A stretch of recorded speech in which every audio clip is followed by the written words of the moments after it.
For decades, modern Western military strategy relied on one expensive assumption: absolute air superiority. If you control the skies with highly advanced, stealthy aircraft like the F-35, you control the conflict. But recently, planned American airstrikes against Iran were abruptly halted. The Pentagon issued an urgent warning to the White House, making it clear that a conventional bombing run was highly likely to fail. The warning was prompted by an incident over the Red Sea. An American MQ-9 Reaper, a surveillance drone that costs roughly $30 million, was flying at an altitude of 50,000 feet when it suddenly vanished from radar. Houthi forces in Yemen targeted the drone using a specialized air defense missile they called Ninja. To prove the kill, they gathered the wreckage from the desert floor and broadcast the video to the world. This forced a total reassessment in Washington. Planners are now facing the reality that their primary platforms are exposed to threats that cost a fraction of a single flight hour. The destruction of one drone exposed the inner workings of a coordinated, three-tiered strategic trap, a system built to neutralize a trillion-dollar military advantage. The highest layer of this trap is the sky itself. Instead of immediately firing at incoming targets and giving away their positions, Iranian air defense networks integrated artificial intelligence and left their radars in a passive mode. They simply sat back and watched. Over the course of 15 to 20 days, this AI system silently recorded every detail. It mapped American flight paths, noted how pilots reacted with electronic jamming, and identified key entry and exit corridors. The system learned exactly where the jets were going to be before they even got there. Once you can predict a flight path, you don't necessarily need an expensive missile to hit your target. This brings up the second threat in the sky: extreme economic asymmetry. Allied forces are testing a cheap alternative to traditional rockets.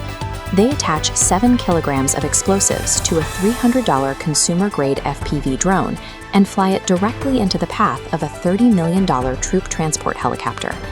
In the sky, brute financial force and premium engineering are losing out to predictive algorithms and highly disposable hardware.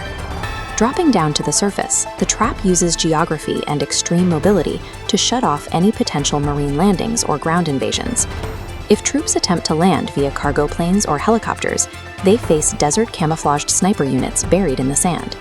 If armored vehicles roll in, they are hunted by two-man motorcycle squads, capable of launching shoulder-fired rockets and vanishing back into the dunes before anyone can return fire. Even the heavier surface-to-air missile launchers have been disguised. Instead of relying on obvious, slow-moving military convoys, launchers are concealed within ordinary civilian transport trucks. It operates like a roaming, undetectable defensive shield that blends into daily highway traffic. Looking at this satellite map, we can see the naval choke point where the surface trap tightens. This narrow waterway is the Bab el-Mandeb Strait, separating the African coast from Yemen. Because this gap is only 29 kilometers wide, Houthi forces have drafted plans to actively extort global shipping. Any commercial vessel passing through this specific corridor could be forced to pay a transit toll of $1 to $5 million or face a direct missile strike.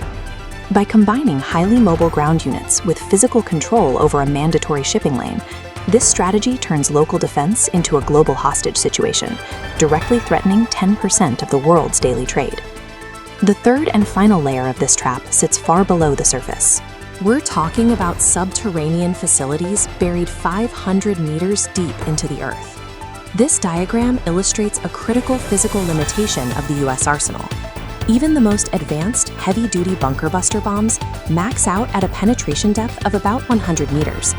The most sensitive targets, missile stockpiles and uranium enrichment sites, are sitting securely 400 meters below that impact zone. And if an invading force somehow found a way to dig deeper, they would run headfirst into the geopolitical shield protecting those assets, the explicit backing of the Russian Federation. Moscow recently delivered a very direct warning to Washington. Russia initiated massive military exercises in neighboring Belarus, deploying 64,000 troops and heavy hardware, specifically to drill for nuclear readiness. The depth of the Earth guarantees the physical survival of the underground assets.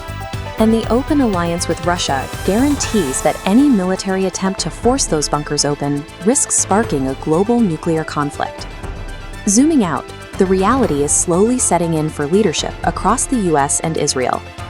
The standard playbook of kinetic strikes and overwhelming firepower is completely ineffective against this type of defense network. You cannot launch a traditional bombing run to achieve regime change when the defense grid is watching you from the sky, chasing you on the surface, and hiding from you deep underground. Cheap electronics, geographic chokeholds, and patient algorithms have effectively paralyzed the world's most heavily funded militaries. Western military planners are now facing an immediate ultimatum. They have to throw out decades of doctrine and rewrite their strategies to handle multi-domain, asymmetric warfare. Because if they try to force the old rules onto this new battlefield, the result will be a severe regional bloodbath, paired with an immediate collapse of the global supply chain.